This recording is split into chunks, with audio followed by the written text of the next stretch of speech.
Bom, pessoal, o que a gente tem aqui na questão?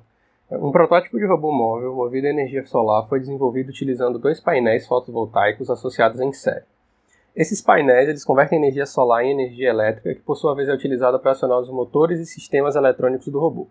A corrente elétrica e tensão máxima fornecidas por cada painel são respectivamente 440 mA e 1,2 volts. E aqui ele pergunta qual é o valor máximo de potência elétrica fornecida pelo conjunto de painéis. Então, basicamente, a primeira coisa que a gente tem que analisar aqui é que ele diz na questão que esses painéis eles foram associados em série. E como eles são elementos que fornecem energia para o robô, a gente pode considerar eles como se fossem baterias. Então, se a gente conseguir fazer o diagrama desse circuito, a gente teria basicamente aqui o primeiro painel conectado com o segundo painel. E aqui a gente pode desenhar, por exemplo, uma caixinha simbolizando a alimentação do robô. De modo que cada pilha, ela vai ter 1,2 volts. E aí, qual é a sacada dessa questão?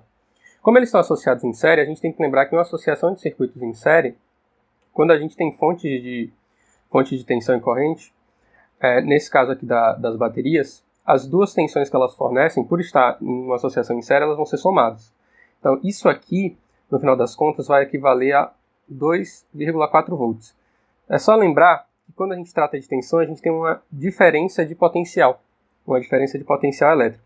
Então, basicamente, é como se a gente tivesse, por exemplo, aqui uma tensão de 1,2 volts e aqui, no outro terminal, a gente teria 0 volts. Aqui, no primeiro terminal da segunda bateria, a gente teria 0 volts e aqui no segundo, por exemplo, menos 1,2 volts. Então, a diferença de potencial agora, ela vai de 1,2 volts a menos 1,2 volts, que então daria esses 2,4 aqui. E a corrente, ela se mantém a mesma. Ou seja, se as duas baterias elas conseguem fornecer 440 mA e elas estão associadas em série, essa corrente ela continua como 440 mA. Então, basicamente, o que é que a gente tem? A corrente do circuito, ao todo, ela continua 440 mA e a tensão, ela vira duas vezes esse 1,2 volts aqui, como a gente tem duas baterias. Então, 2,4 volts.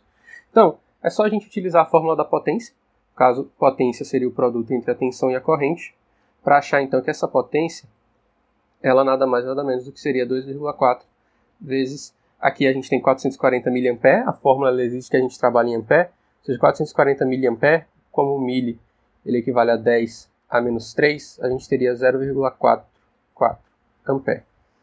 Então 2,4 vezes 0,44, isso aqui vai dar o valor de 1,056 watts, que é o valor que a gente encontra aqui na letra D.